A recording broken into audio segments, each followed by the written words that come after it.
Good morning girls. Chapter number 15 पृथ्वी पर जीवन पर जो चैप्टर है उसका आज मैं सेकंड पार्ट आगे आपको करवा रही हूँ। नेक्स्ट इसमें टॉपिक है खाद्य श्रृंखला। विभिन्न प्रकार के पोषण स्तर में एक स्तर से दूसरे स्तर पर ऊर्जा प्रवाह को खाद्य श्रृंखला कहते हैं। जैसे आपको मैंने पहले बताया ही है कि किस तरह से एक जीव दूसरे जीव को खाता है, और सबसे पहले मैंने आपको बताया था कि उपभोक्ता जो होते हैं वो 3 तरह के होते हैं, जो दूसरे के ऊपर डिपेंड होते हैं, दूसरे के ऊपर निर्भर होते हैं, दूसरों को खाते हैं, वो उपभोक्ता कहलाते हैं। और उत्पादक वो होते हैं जो अपना खाना खुद बनाते हैं, जिसमें हमने हरे पौधे जो पादप है उनको रखा है। और इसी तरह से जैसे एक जीव दूसरे जीव को खा रहा है, या फिर कुछ शाकाहारी जीव जंतु है जो पेड़ पौधों के ऊपर निर्भर है, उसी तरह से इस तरह से एक स्तर से दूसरे स्तर पर ऊर्जा का प्रवाह होता है, जिसे हम खाद्य श्रृंखला कहते हैं। विभिन्न प्रकार के पोषण स्तर में एक स्तर से दूसरे स्तर पर ऊर्जा प्रवाह को खाद्य श्रृंखला कहते हैं।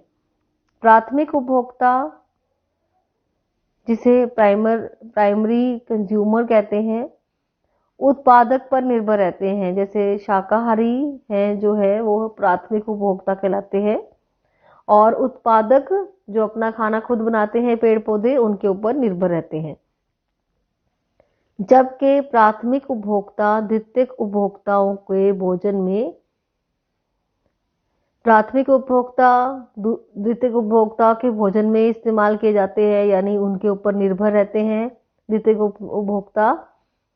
द्वितीयक उपभोक्ता को तृतीयक उपभोक्ताओं का द्वारा खाया जाता है। ये बात आप समझ चुके होंगे, जो स्टेप बाय स्टेप मैंने कल भी आपको डायग्राम में भी समझाया था।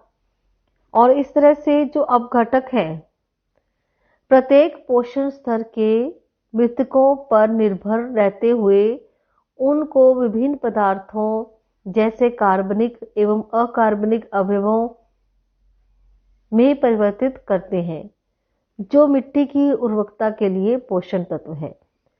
जैसे ये प्राथमिक द्वितीयक तथा तृतीयक या उत्पादक मर जाते हैं, तो इनके ऊपर जो निर्भर रहते हैं वो अपघटक होते हैं, और इनको सरल पदार्थों में बदल देते हैं इनके ऊपर क्रियाएं करके, इनका अपघटन करके।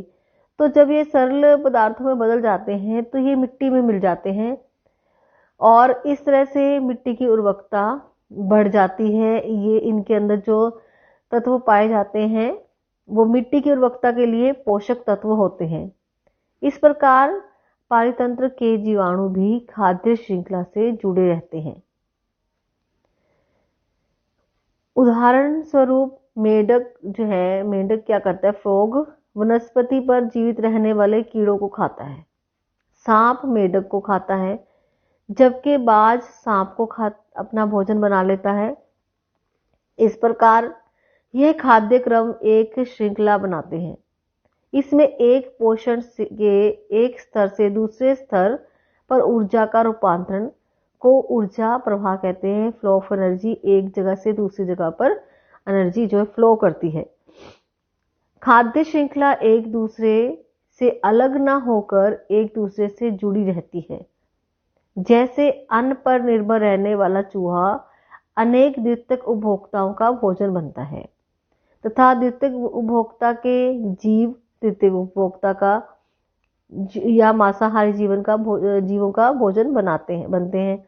इस प्रकार द्वितीयक तथा तृतीयक उपभोक्ता मांसाहारी जीव अपने भोजन के लिए अनेक प्रकार के जीवों पर निर्भर रहते हैं। कल से मैं आपको इस तरह से बार बार बता रही हूँ किस तरह से एक जीव दूसरे जीव के ऊपर निर्भर करता है, लेकिन आज जो मेन बात है इसको किसी नाम से पुकारा जा रहा है। जैसे कि अगर एक जीव दूसरे जीव को खा रहा है तो उसमें जो ऊर्जा का प्रवाह होता है उसे हम फ्लो ऑफ एनर्जी, ऊर्जा प्रवाह कहते हैं। और जो ये सारा सिस्टम है, जितना भी एक जीव का दूसरे जीव को खाना, उसे हम जाल कहते हैं, क्योंकि ये सारा खाद्य श्रृंखलाओं को जीवन जीवों के आपस में परस्पर एक दूसरे से जुड़े रहते हैं, इसलिए इसको जाल कहा जाता है। क्योंकि अगर एक इसमें से एक भी जीव यदि कम हो जाता है तो पूरी पारिस्थितिक तंत्र में जो है उसमें असंतुलन हो जाएगा। क्योंकि जो एक जीव दूसरे जीव को खाने वाला है वही मिसिंग है बीच में। अगर आपको मैं एक एग्जांपल देती हूँ, जैसे हम मोतियों की माला पहनते हैं, उसमें से एक मन का अगर निकाल दिया जाए, टूट जाए, तो अगर उसे तो पूरी की पूरी चेन जो है वो खराब हो जाती है, पूरी माला खत्म हो जाती है, टूट जाती है, बिखर जाती है। बिल्कुल वैसे ही अगर इस चेन में से एक भी जीव खत्म हो जाता है, वो नहीं रहता इस दुनिया में, तो उसको खाने वाला भी जीवित नहीं रहेगा, क्योंकि वो उसी के ऊपर निर्भर है। और जो वो जीव मर गया है, खत्म हो चुका है, उसको वो भी किसी को खाता था, इस तरह से उसकी संख्या भी बढ़ जाएगी। जैसे मैंने अभी पहले आपको बताया है कि किस तरह से मेंढक वनस्पति पर रहने वाले जीवों को खाता है और सांप मेंढक को खाता है। मान लीजिए मेंढक नहीं रहा, अब पूरे प्रकृति में मेंढकों की संख्या कम हो जाती है, मेंढक खत्म हो जाते हैं, तो जो कीड़े मेंढक खाता था वो कीड़ों की संख्या बढ़ जाएगी, क्योंकि उसको खाने वाला अब जीव है नहीं। ये नहीं कह रही हूँ कि एक मेंढक मर गया, मैं ये कहती हूँ कि पूरी सृष्टि में जितने मेंढक हैं, यदि उनकी संख्या, उनकी जाति ही खत्म हो जाती है, तो वो क्या करेगा, वो जो कीड़े वो खाता था उसकी संख्या बढ़ जाएगी, और जो जीव मेंढक के ऊपर निर्भर था वो मर जाएगा, क्योंकि उसका जीवन किस पर निर्भर है, मेंढक के ऊपर। तो इस तरह से ये पूरा जो फूड वेब है, ये पूरा जाल है, ये टूट जाएगा, खत्म हो जाएगा। जब ये खत्म हो जाएगा, जो प्रकृति में एक सिस्टम बना हुआ है, एक जीव दूसरे जीव के ऊपर निर्भर है, उससे एक संतुलन बना हुआ है, एक बैलेंस बना हुआ है, तो वो सारा बैलेंस जो है खराब हो जाएगा, इम्बैलेंस हो जाएगा। इसे इकोलॉजिकल इम्बैलेंस भी कहते हैं। हमने अभी तक बैलेंस पढ़ा है इस चैप्टर में। अगर इसमें से कोई एक जीव खत्म हो जाता है तो उसे हम इकोलॉजिकल इम्बैलेंस कहेंगे। उससे पूरे प्रकृति में बहुत सारी मुश्किलें आ सकती हैं। अब नेक्स्ट टॉपिक है हमारा खाद्य श्रृंखलाओं के प्रकार। फर्स्ट, चराई खाद्य श्रृंखला, जो ये श्रृंखला पौधों से आरंभ होकर तृतीयक उपभोक्ता के जो शाकाहारी मध्यम स्तर है वहां तक जाती है। इसके प्रत्येक स्तर पर ऊर्जा के ह्रास में श्वसन, उत्सर्जन और विघटन की प्रक्रियाएं होती है। खाद्य श्रृंखला में 3 से 5 स्तर होते हैं और प्रत्येक स्तर पर ऊर्जा कम होती जाती है। इसे चराई खाद्य श्रृंखला वो होती है ग्रेजिंग फूड चेन, जिसमें जो हम पेड़ पौधों से शुरू करते हैं। अपर्द खाद्य श्रृंखला, इस खाद्य श्रृंखला में क्या होता है, इस खाद्य श्रृंखला की निर्भरता चराई खाद्य श्रृंखला से प्राप्त मृत पदार्थों पर, जैसे अपघटक। पहले वाला जो चराई खाद्य श्रृंखला है वो ग्रेजिंग फूड चेन, इसमें पूरे के पूरे पेड़ पौधों से लेकर शाकाहारी जैसे कि हम उत्पादक, प्राथमिक उपभोक्ता, सेकेंडरी एंड टर्शरी, तीनों तरह के कंज्यूमर्स इसमें आएंगे और प्रोड्यूसर भी आएगा। ये ग्रेजिंग फूड चेन कहलाएगी। और जो दूसरी है उसे हम कहते हैं अपर्द खाद्य श्रृंखला। इसमें सिर्फ अपघटक आते हैं, मैंने इसलिए साथ में लिख के बताया है आपको अपघटक, क्योंकि इसके अंदर सिर्फ वो वाले आएंगे जो मृतिक पदार्थों के ऊपर निर्भर होते हैं। जैव भू रासायनिक चक्र। अब देखिए, जैसे कि हमने ये पहले जान दिया है कि पेड़ पौधे अपना खाना खुद बनाते हैं, तो जैव भू रासायनिक चक्र में जो हम आज पढ़ेंगे वो है ऊर्जा का स्रोत जो है वो सूर्य है, जिस पर सूर्य संपूर्ण जीवन निर्भर करता है। जैव मंडल में हरे पौधों के लिए प्रकाश संश्लेषण क्रिया द्वारा जीवन प्रक्रिया की शुरुआत सौर ऊर्जा के माध्यम से होती है। प्रकाश संश्लेषण क्रिया के दौरान क्या होता है, कार्बन डाइऑक्साइड ऑक्सीजन व कार्बनिक यौगिक में रूपांतरण हो जाते हैं। कार्बन डाइऑक्साइड जो एटमॉस्फेयर में प्रेजेंट होती है वो लेकर सनलाइट, वाटर, इसका यूज करके क्या होता है, ग्रीन प्लांट्स अपना भोजन बनाते हैं और भोजन के द्वारा वो क्या बनाते हैं, एक तो ऑक्सीजन का निर्माण करते हैं और दूसरा कार्बनिक यौगिक जैसे स्टार्च और कार्बोहाइड्रेट्स का निर्माण करते हैं।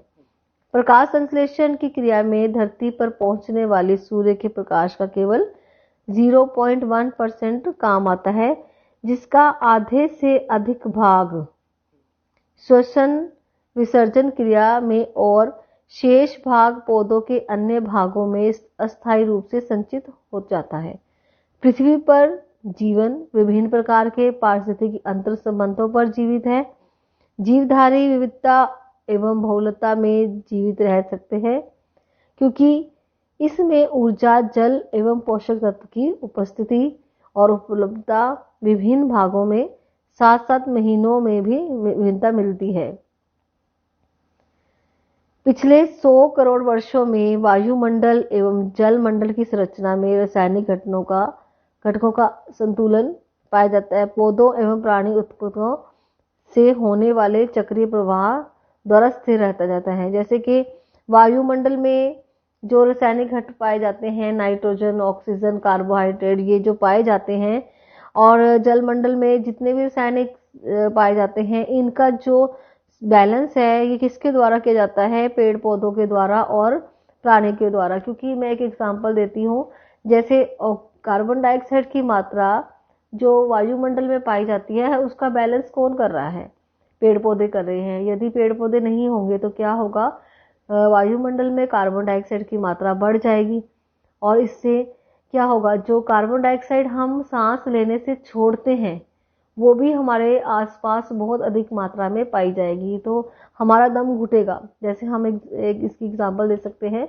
अगर हम मुंह के ऊपर कोई रजाई या कंबल ओढ़कर सोए तो हमें अपना सांस घुटा सा महसूस होता है, तो हम उसको बाद में नीचे उतार देते हैं क्योंकि जो कार्बन डाइऑक्साइड हम छोड़ रहे हैं वो हमारे आसपास बढ़ जाती है और उससे हमारा दम घुटता है। अगर हम ये एग्जांपल वैसे ले कि वायुमंडल में कार्बन डाइऑक्साइड की मात्रा बहुत अधिक बढ़ गई तो उससे क्या होगा, तो हमारा सांस घुटेगा, तो हम जीवित नहीं रह पाएंगे। इसलिए पेड़ पौधों का होना बहुत ज़रूरी है। पेड़ पौधे वायुमंडल की कार्बन डाइऑक्साइड का यूज़ अपना भोजन बनाने में करते हैं। जितने ज़्यादा पेड़ पौधे होंगे उतने ही कार्बन डाइऑक्साइड का वो इस्तेमाल करेंगे और उसके बाद खाना बनाते हैं। प्रकाश संश्लेषण की क्रिया जो चलती है फोटोसिंथेसिस की प्रोसेस में क्या होता है, वो बाद में क्या छोड़ते हैं, ऑक्सीजन और कार्बनिक यौगिक कोई भी। तो इस तरह से ऑक्सीजन की मात्रा बढ़ेगी और वो हमें सांस लेने में मदद करती है। इसलिए हम फ्रेश महसूस करेंगे। जहाँ पेड़ पौधे ज़्यादा होते हैं खुली सांस हम ले सकते हैं आराम से, हमें अच्छा लगता है, अच्छा महसूस करते हैं हम। और जहाँ पर पेड़ पौधे कम होते हैं वहाँ पर हम घुटा घुटा सा महसूस करते हैं, वहाँ पोल्यूशन बढ़ जाता है। तो ये इसलिए ये कहा जाता है कि जो भी रासायनिक घटक पाए जाते हैं वायुमंडल में या जलमंडल में, उसका बैलेंस कौन कर रहा है, पेड़ पौधे कर रहे हैं, प्राणी कर रहे हैं, जीव जंतु कर रहे हैं। तो अगर हम एक एग्जांपल नाइट्रोजन की भी लेते हैं, जो पेड़ पौधे होते हैं वो भी नाइट्रोजन का यूज़ करते हैं वायुमंडल में। आपको पता है 78% नाइट्रोजन पाई जाती है और इतनी सारी नाइट्रोजन का जो वायुमंडल में पाई जाती है उसका क्या यूज़ होता है। एक तो उसका ये यूज़ है कि पेड़ पौधों की जड़ों में जो जीव जंतु पाए जाते हैं वो वायुमंडल की नाइट्रोजन के साथ क्रिया करते हैं और उसे नाइट्रेट में बदल देते हैं और वो नाइट्रेट पेड़ पौधों के लिए एक खाद का काम करती है, वो बढ़ने में मदद करती है। तो इस तरह से ये सारा चक्र जो है वो पेड़ पौधों के द्वारा और जीव जंतुओं के द्वारा, इसे भू रासायनिक चक्र कहते हैं। बायो का अर्थ जीव तथा जंतुओं का जो पृथ्वी पर उपस्थित चट्टानें हैं, वायु एवं जल है। भू रासायनिक चक्र दो प्रकार के होते हैं, एक गैसीय चक्र, दूसरा तलछटीय चक्र, जिसमें पदार्थ का मुख्य स्रोत वायुमंडल या महासागर है। तलछटी चक्र यह प्रमुख भंडार पृथ्वी पर पाई जाने वाली मिट्टी, तलछट तथा चट्टानें हैं। सबसे पहले देखिए आज हम कार्बन चक्र के बारे में पढ़ेंगे। कार्बन सभी जीवधारियों में पाया जाता है तथा जीवमंडल में सभी कार्बनिक यौगिक का आधार है। जीवमंडल में कार्बन का गमन ऊर्जा प्रवाह के लिए संबंधित होता है।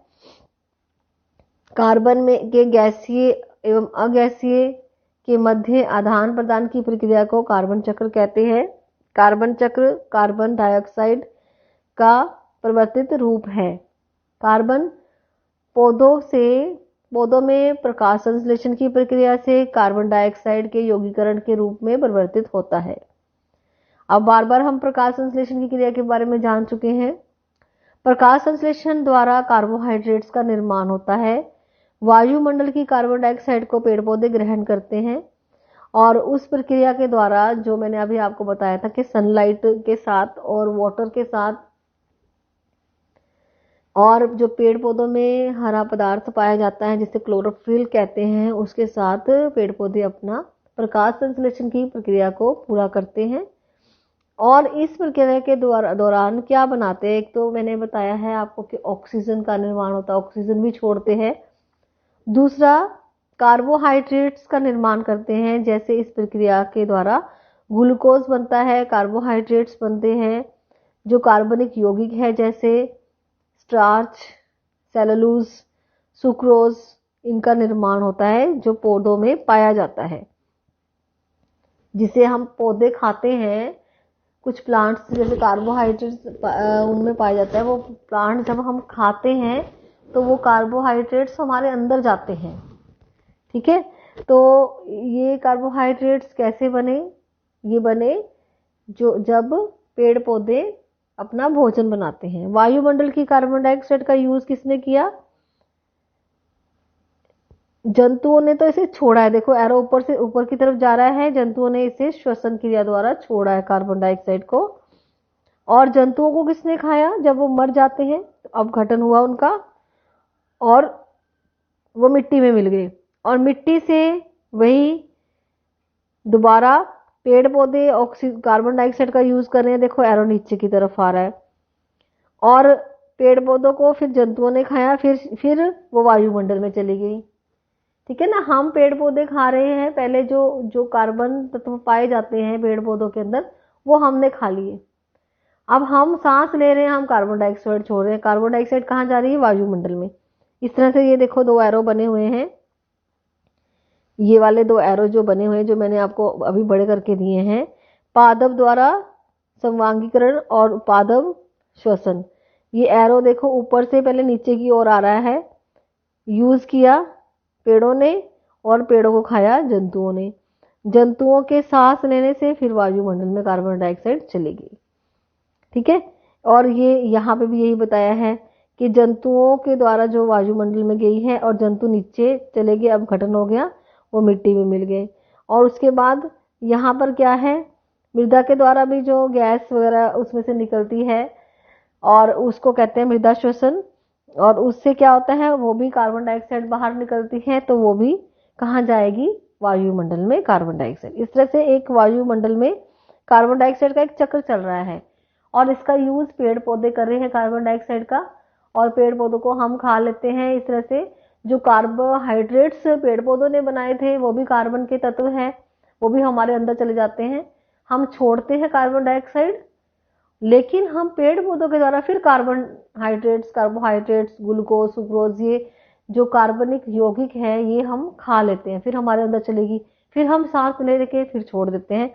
इस तरह से ये क्या है, कार्बनिक जो इसका कार्बन का पूरा चक्र है। ठीक है, इसी तरह से ऑक्सीजन चक्र भी है। ऑक्सीजन चक्र क्या है?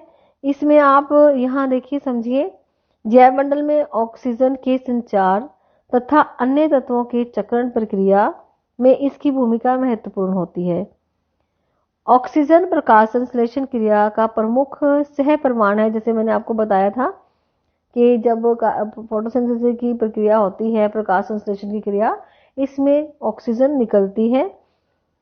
यह कार्बोहाइड्रेट के ऑक्सीकरण में योगदान करते हैं। यह कार्बोहाइड्रेट्स के ऑक्सीकरण में योगदान करते हैं, जिससे जल एवं ऊर्जा के कार्बन डाइऑक्साइड विमुक्त होते हैं।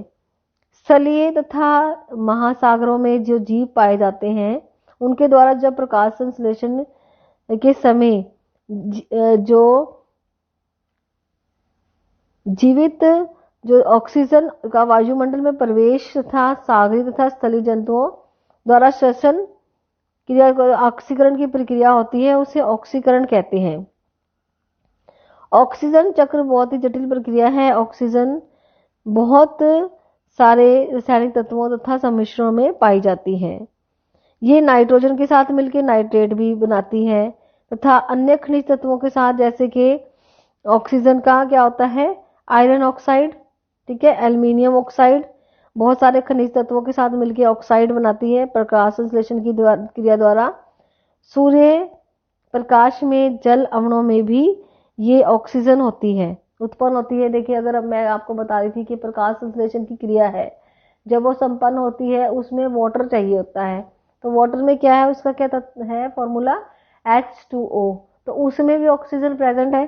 तो यहाँ ये बताया गया है कि ऑक्सीजन हर जगह पाई जाती है, इसका बहुत यूज है। एक तो मनुष्य सांस लेने में उसका यूज कर रहा है, ठीक है, पेड़ पौधे खाना बनाने के लिए जो पानी की उन्हें जरूरत होती है उसमें भी ऑक्सीजन पाई जाती है। सागरों और महासागरों में भी यही बताया है, उनके जल के अंदर भी जो जीव जंतु रहते हैं, क्योंकि वो पानी में रहते हैं, तो पानी का फॉर्मूला क्या है, H2O, तो वो उनके जीवन के लिए भी बहुत जरूरी है, पेड़ पौधों के लिए भी बहुत जरूरी है। और इसके अलावा जो ऑक्सीजन है वो नाइट्रोजन को नाइट्रेट में भी बदलती है। जैसे मैंने आपको बताया था कि वायुमंडल में जो नाइट्रोजन पाई जाती है उसको नाइट्रेट में चेंज किया जाता है, उस प्रोसेस के लिए भी ऑक्सीजन चाहिए। इसके अलावा खनिज पदार्थ जो होते हैं, खनिज पदार्थों में भी जो क्रियाएं होती हैं उसके साथ भी, जैसे आयरन ऑक्साइड बनता है और एल्युमिनियम ऑक्साइड, ये भी एक पदार्थ बनता है, ऑक्साइड का निर्माण करते हैं ऑक्सीजन के साथ। और प्रकाश संश्लेषण में भी एक प्रक्रिया है, विघटन होता है, वो भी ऑक्सीजन उसमें चाहिए होती है। तो इस तरह से ये ऑक्सीजन का यूज है जो हम लोग तो समझ सकते हैं, क्योंकि जितने भी जीव जंतु है उनको जीवित रहने के लिए ऑक्सीजन बहुत जरूरी है। तो ये जो मिलती है वायुमंडल में, कहाँ से मिलती है, पेड़ पौधों से। इसीलिए कहा जाता है ना, ज्यादा से ज्यादा पेड़ लगाओ ताकि ऑक्सीजन की मात्रा बढ़े। एक और मैं आपको बताना चाहूंगी, जो ऑक्सीजन के कण हैं वो ओजोन परत को बनाने में भी हेल्पफुल होते हैं, क्योंकि ओजोन परत को बनाने के लिए क्या चाहिए होता है, ऑक्सीजन के 3 अणु चाहिए होते हैं, उसका फॉर्मूला O3 है। तो ओजोन परत का यूज हम पीछे वायुमंडल वाले चैप्टर में पढ़ चुके हैं कि सूर्य से आने वाली पराबैंगनी किरणों को ओजोन परत रोकती है, एक तरह से वो हमारा रक्षा कवच है, उसका भी होना बहुत जरूरी है। तो ऑक्सीजन के बहुत सारे यूजेस हैं। और यहाँ तक चैप्टर हम आज पढ़ लिया है हमने। इसके आगे वाला जो थोड़ा सा चैप्टर रह गया है वो मैं आपको कल पढ़ाऊंगी, और उस नेक्स्ट डे में आपको साथ में क्वेश्चन दूंगी।